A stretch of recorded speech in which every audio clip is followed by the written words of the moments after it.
इतिहास गवाह है कि देश में जब जब कोई बड़ी आपदा आई है, उससे निपटने के लिए जातिगत से ऊपर उठकर देश के लोगों ने डटकर मुकाबला किया है और उस पर फतह भी पाया है। इसमें कोई दो राय नहीं है कि कोरोना की वजह से आज देश एक बार फिर कठिन दौर से गुजर रहा है, लेकिन हमें फ़ख्र है कि हमारा देश अन्य देशों के मुकाबले इस महामारी से लड़ने में अच्छा मिसाल कायम कर रहा है। पर अफसोस है कि इस महामारी को भी जातिगत रंग दे दिया गया, जिससे देश के अंदर अब आपसी भाईचारा खराब हो रहा है। इसी कड़ी में आइए हम बल्लमगढ़ के ऊंचा गांव के लोगों से मिलाते हैं, जिन्होंने यह साबित कर दिया कि देश में चाहे कैसी भी परिस्थिति हो, लेकिन हम आपसी भाईचारे को सदैव कायम रखेंगे। नमस्कार, मैं शफी सिद्दीकी, PNN में आपका स्वागत है। आज जो पूरे देश में कोरोना महामारी की वजह से माहौल बना हुआ है, वो लगभग किसी से छुपा नहीं है, क्योंकि हम इस देश के वासी हैं और हम हर एक चीज़ से आज गुजर रहे हैं। माहौल कुछ इस तरीके से बीच में तूल दे दिया गया कि जातिवाद या फिर पर्टिकुलर एक जमात को लेके, एक कम्युनिटी के लेके जो बात की जा रही थी, उससे आज के टाइम में कुछ हद तक देखा जाए तो शांत है, क्योंकि हर किसी को ये पता है कि जात और जात बिरादरी से ऊपर उठ के या फिर किसी इस तरीके की चीज़ों से ऊपर उठ के अगर हम इस महामारी से अगर लड़ेंगे तो शायद इस पे हम काबू पा सके। इसी कड़ी में हम आज बल्लमगढ़ का ऊंचा गांव एरिया है और इस एरिया में जामा मस्जिद है। यहाँ पे एक अनोखा मिसाल आपको दिखाने के लिए हम दिखाएंगे हम यहाँ पे कि यहाँ के लोग जो है, लोगों में आपसी भाईचारे के एक अच्छा आपको मिसाल देखने को मिल सकता है, क्योंकि यहाँ के वो जो लोग हैं, इतने कुछ होने के बावजूद भी देश में जो आज से हालात बने हैं उससे ऊपर उठकर किस तरीके से यहाँ पे आपस में भाईचारे को इन लोगों ने कायम किया हुआ है। यहाँ पे जो लोग हैं, जो ज़रूरतमंद हैं, उनकी फ़िक्र करते हुए कोई भी ऐसे जगह से कोई खाली ना जाए, उसके लिए भी यहाँ के लोग अच्छा इंतज़ाम किए। ज़रूरतमंद लोगों को राशन मुहैया कराए, कच्चा राशन हो या पका हुआ राशन हो, लेकिन किसी को खाली हाथ नहीं जाने दिया। इसमें कहीं ना कहीं यहाँ के लोगों का बहुत अच्छा एक तालमेल रहा, जिसके ज़रिए कोई इस जगह से यहाँ आपस के एक जो इन लोगों की सूझबूझ के ज़रिए बहुत अच्छे तरीके से जो ज़रूरतमंद, खासकर लॉकडाउन के बाद से जो स्थिति पैदा हुआ, उसके बाद से लोगों में भाईचारा देखने को मिला। उसको जिंदा रखने के लिए, एक अच्छा पैगाम जाने के लिए और लोगों में आज PNN की तरफ से एक मुहिम उठाया गया है कि ऐसी चीज़ें क्यों ना लोगों में जाए। और आज भी इस चीज़ को हमें इंसानियत को कायम रखने के लिए दिखाना बहुत ज़रूरी हो गया है कि लोग अगर इस तरीके से भाईचारा कायम रखें तो शायद कितनी भी बड़ी आपदा आए देश में, उससे हम बहुत आराम से लड़ सकते हैं, जीत सकते हैं और अच्छा एक मिसाल कायम कर सकते हैं। इसलिए हम आपको दिखाते हैं इस मस्जिद में, और यहाँ के जो हुक्मरान हैं, जो यहाँ के लोग जिम्मेदार लोग हैं, अंदर कुछ लोग हैं, उनसे भी मिलेंगे। आप देख सकते हैं ये मस्जिद का मेन पोर्शन है, मेन गेट है।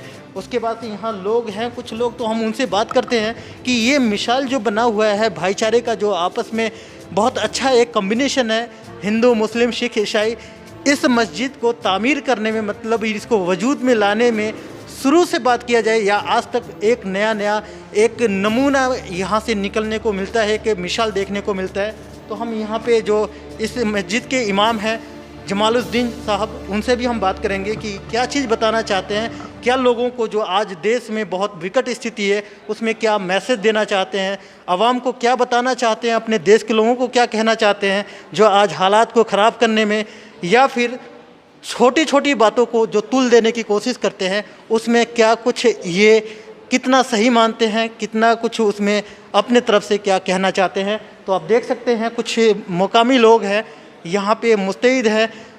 अब यहाँ पे हमें वो चीज़ बताने की ज़रूरत नहीं है कि क्या यहाँ पे लॉकडाउन फॉलो हो रहा है कि नहीं फॉलो हो रहा, लेकिन हमारा स्पेशली फोकस जो है वो ये है कि यहाँ पे जो भाईचारे मिसाल कायम है भाईचारे की, वो किस तरीके से है, क्यों है और क्या उसके पीछे क्या वजह है।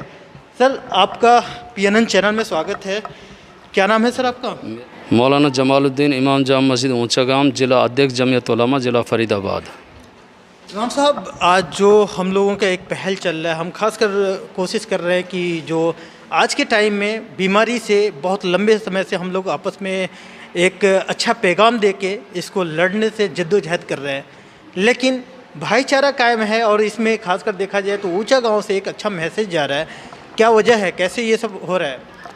देखिए, इस पे मैं यही कहना चाहूँगा कि ये मस्जिद ज़िला फरीदाबाद के अंदर दूसरे या तीसरे नंबर पर तामीर हुई है, करीब 300-4 साल पुराना। एग्जैक्ट तो मेरे पास इसकी तारीख नहीं है, लेकिन 1970 में इस मस्जिद को यहाँ के गुजर परिवार के सुमेरा साहब जी हैं और एक पहलवान जी हैं यादव परिवार से, और हिंदुओं में मैं मानता हूँ कि मतलब जो सब ने इसमें सहयोग करके हमारे इस बस्ती के चंद मुसलमानों की उसको सुन के नहीं इसको आबाद कराया। ये मस्जिद गोरखा नाम के उनकी व्यक्ति ने मतलब इसमें फैमिली रख रखी थी, उनसे खाली करा के और तब जाके नहीं इसको मरम्मत करा के रख रखाव करा के नहीं मुसलमानों के हवाले किया। लेकिन उसके बावजूद इसकी रिपेयर के बाद जो इसका असल संगम और इसकी असल भाईचारे की मिसाल देखने को मिली है वो ये मिली है कि जब भी इसमें काम हुआ या इसके रख रखाव की ज़रूरत आई या कैसे भी, तो यहाँ के हिंदू भाइयों ने मिलके नहीं आगे बढ़ के इसमें 4 चांद लगाए हैं। इसी तरह से इसमें मदरसा भी है, मदरसा मखजनुल उलूम, जो रजिस्टर्ड है सरकार की तरफ से, और उसको इसलिए रखवाया गया कि यहाँ जो गांव बस्ती में इलाके में 10 घर 5 घर 2 घर 4 घर हैं, उनकी नमाज जनाजा है, निकाह हैं और उनके बच्चों को दीनी तालीम है, ये मतलब उनको सही वक्त पे दी जाए। तो उसका भी ये बखूबी मदरसा उस फ़र्ज़ को भी निभा रहा है। उसमें जहाँ तक मैं कहता हूँ, मैं मुबारकबाद देता हूँ इस बस्ती के सभी हिंदू भाइयों को, और जिसमें ख़ास तौर से हमारे कुछ जो जमींदार हैं, जिसमें चौधरी टीकाराम जी हैं और दयाचंद यादव जी हैं और हैं, जैसे चौधरी टीकाराम जी हैं, अनिल हैं, इनके जब भी फसल उठती है तो 2 बोरी 2.5 बोरी गेहूँ इस मदरसे को वो पहले डाल के जाते हैं। इस बार भी उन्होंने जैसे कि अब रेहड़ियों पे थूक दिया या मान ली फल पे कोई बात आ गई या और इस तरह की बात आने पे वो फ़ौरन जैसे मतलब जो एक हिंदू मुस्लिम का एक आपसी नफ़रत का वो चल रहा, तो उसमें वो भाईचारा देखने को मिल रहा है कि मदरसे के बच्चों को वो सबसे पहले गंदम की फसल उठी और इस मस्जिद में उन्होंने अपना गेहूं को पहुंचाया उन बच्चों की सेवा के लिए। इसी तरह से हमारे बस्ती के भाई ईश्वर हैं जो मतलब मस्जिद के सामने रहते हैं, और जी के मास्टर सुनील अधाना हैं, इधर रणधीर यादव जी हैं, टीकाराम जी हैं, ये सारे बहुत। तो उनकी जो सबसे बड़ी हमारे लिए वो रही है वो ये है कि किसी भी तरह के हालात हों, लेकिन हमको महसूस नहीं होने देते कि देश के अंदर हालात क्या हैं। हमें यहाँ के वही हालात लगते हैं जो एक मतलब जो आम दिनों में आम उसमें पोजीशन में दिन मतलब बने रहते हैं, हमारे साथ प्यार वही बना रहता है। काफ़ी अच्छा एक तरीके से मैसेज के तौर पे कहें तो आज के टाइम में ये बहुत बड़ा एक तरीके से पैगाम जाता है। लोग अगर इसको माने तस्लीम करें तो वाकई में ये काबिल तारीफ़ है। लेकिन जिन लोगों का आप नाम ले रहे हैं, क्या आपको लगता है कि आज के टाइम में इस तरीके के लोग जो एक अच्छा पहल कर रहे हैं जिससे समाज में एक अच्छा मैसेज जा रहा है, क्या ऐसे लोगों के आने की ज़रूरत है? हाँ बिल्कुल, मैं तो यही कहूँगा कि जिस तरह से ऊंचे गांव में हमारे सभी हिंदू भाई, सारे समाजों के लोग, सारे समाजों के ज़िम्मेदार मिल के नहीं यहाँ गरीबों की, ज़रूरतमंदों की और जो बेचारे इस तरह से कि उन पर कुछ नहीं है, उनकी मतलब जो हर तरह से मदद कर रहे हैं। चंद दिन पहले 22 मार्च को जैसे लॉकडाउन हुआ और 31 मार्च से पहले फिर दोबारा ये ऐलान कर दिया गया कि भाई अब मतलब जो है 22 तारीख के में मतलब 22 अप्रैल तक लॉकडाउन चलेगा, और फिर उसके बाद 3 मई तक का मतलब यानी कि मई का हो गया। तो उसमें एक तराई हो गई, लोग मतलब इस पोजीशन में आ गए कि भाई कैसे हमारा पेट भरेगा। कंपनियों में काम करने वाले हो या मान लिया उसे मजदूरी करने वाले, तो वो कहीं भूख की संकट आ गया, कहीं घर जाने का संकट आ गया। तो उन हालातों में, उन परिस्थितियों में यहाँ के हिंदू भाइयों ने, जिसमें ख़ास तौर से नौजवान लड़कियों ने एक ऐसा एक प्लेटफॉर्म तैयार किया जो मेरे सहयोग से, मेरे उससे उनको राशन भी बांटा और बना के खाना मतलब जो उनके घरों तक पहुंचाया। और जब हालात इस तरह के बनने लगे कि यहाँ बड़ी भीड़ लगने लगी, तो फिर उनके घरों पे मालूम कर के कि कहीं 10 घर हैं, 5 घर हैं, 2 घर हैं, 4 घर हैं, उनके मालूम कर के उनके घरों तक मतलब जो वो खाना पहुंचाया। हमारे यहाँ भाई स्वराज अधाना हैं जो एक स्पोर्ट में हैं, वो सिंहराज अधाना जो स्पोर्ट में हैं, निशानेबाज हैं, उनकी तरफ से भी कुछ दान दिया गया। और सागर हैं, इधर ईश्वर भाई हैं, इधर मतलब जो सलीम भाई हैं, मतलब उनके बेटे साहिल हैं, नौजवान हैं, और बहुत सारे साथी हैं। इधर रणधीर यादव है, मैंने 9 दिन तक खाना बना के उन लोगों तक खाना पहुंचवाया। अब जहां खाना मतलब जो बिल्कुल देखने तक को नहीं मिला। सरकार सब तक तो पहुंच नहीं सकती, सरकार का एक हम भी हिस्सा हैं। अब अगर मान लिया हम सरकार के सहयोग के लिए और कहीं कई गरीब की, कई ज़रूरतमंद की मदद करते हैं, तो इसमें हम सरकार का ही काम कर रहे हैं, ना कि मतलब जो उसका ये एक पुण्य भी है और एक बड़ा कार्य भी है। छोटा सा क्वेश्चन एक और मैं आपसे करना चाहूँगा कि आज जो हालात हैं देश में, कई बार तोहमत लगते आए हैं और कहीं ना कहीं उसके जिम्मेदार आपको ठहराया जाता है, आपकी कम्युनिटी को ठहराया जाता है। तो ऐसे में आपका क्या कहना है, क्या मैसेज देना चाहेंगे लोगों को? देखिए, इस पर मेरा यही मैसेज है कि 5 उंगली एक जैसी नहीं होती। अगर कहीं हम में से कुछ लोगों को जिम्मेदार ठहराया जाता है तो उनमें से 100 में से 5 ऐसे लोग हो सकते हैं कि जिनकी वजह से वो 100 लोग बदनाम हैं। चाहे वो किसी भी कम्युनिटी के हैं, किसी भी समाज से हैं, सभी तो गलत नहीं होते, सभी सही नहीं होते।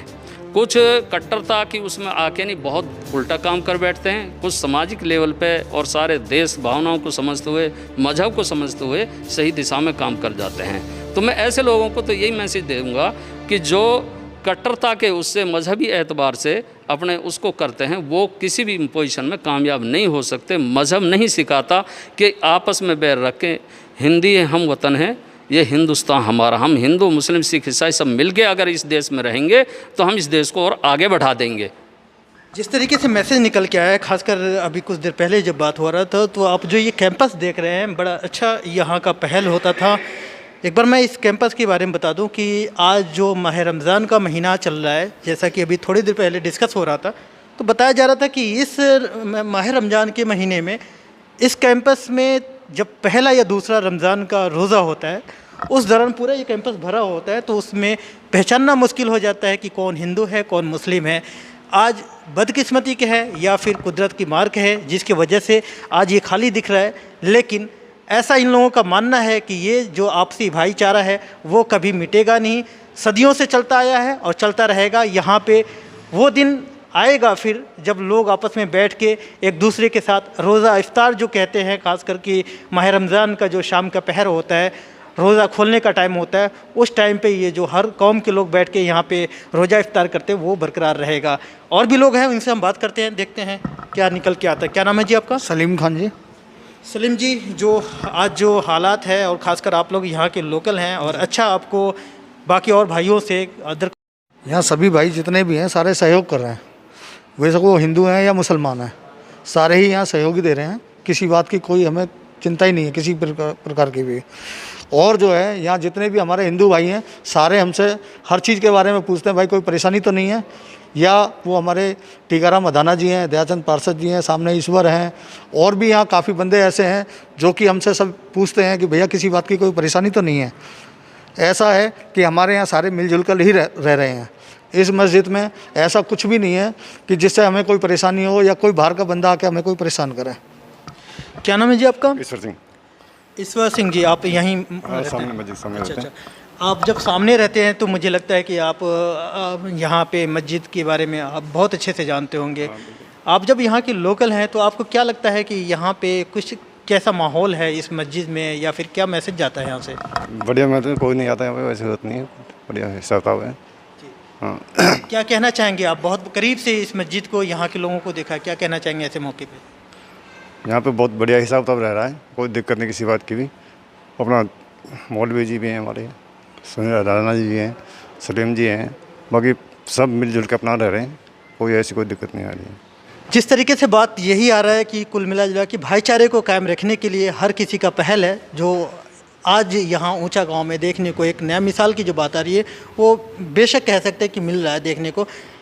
इस वक्त हमारे साथ में ये भी यहाँ के जो मुकामी हैं और सुनील अधाना जी, हम इनसे बात करते हैं कि यहाँ जो इन लोगों की पहल है, जो अच्छा खासा यहाँ आबाद है, हर कोई खुश है, वो इस बात के लिए फ़िक्रमंद नहीं है कि देश में क्या चल रहा है, इस बात के लिए वो फिक्र है कि कैसे हालात सुधरे और लोग फिर अपने काम धाम पे लौटे। अधाना साहब, आपका PNN चैनल में स्वागत है। आज ऊंचा गांव में जो आप लोगों की मेहनत है वो इस तरीके से निकल के आया कि हर कोई इस बात से बेफिक्र है कि क्या चल रहा है क्या नहीं चल रहा है। जो देश में लॉकडाउन किया गया है कोरोना वायरस को लेके, उसको पालन किया जा रहा है, लेकिन भाईचारे को बना के रखना बहुत ज़रूरी है। क्या कहना चाहेंगे इस पे? जो भी देश में इस टाइम महामारी फैली हुई है, उस सब से जो रमज़ान चल रहे हैं, हम घरों में दुआ कर रहे हैं और हम भी सबसे ये दुआ कर रहे हैं महामारी जल्दी से अंत हो, जिससे हम अपनी जो पहली व्यवस्था थी वो व्यवस्था अपनी संभाल सकें। लोगों के लिए क्या मैसेज देना चाहेंगे, क्या कहना चाहेंगे? लोगों को ये अपने बिल्कुल घरों पर रहें, शांत रहें, और किसी कोई समस्या है तो हमसे संपर्क कर सकते हैं। उनकी हम समस्या को दूर करने की ऊपर वाले की दया से दुआ करने की दूर करेंगे। अगर इस सोच के साथ सब लोग चल रहे हैं तो मुझे लगता है कि इस ऊंचा गांव में तो ऐसी कोई दिक्कत तो नहीं आने वाली है, क्योंकि जब हर किसी की सोच अगर अच्छा हो तो ऐसी समस्या कभी भी आड़े हाथ आ सकती है, क्योंकि उभर के आएगी। तो ऐसे लोग हैं जो अपने जातिवाद से, अपने हर एक चीज़ से ऊपर उठ के ऐसे परेशानियों को निजात देने के लिए, उसको सॉल्व करने के लिए बात करते हैं। कैमरामैन शशि प्रकाश के साथ देश दुनिया की हर लेटेस्ट खबर देखने के लिए सब्सक्राइब करें हमारे चैनल PNN को, और साथ ही बेल आइकन दबाना ना भूलें।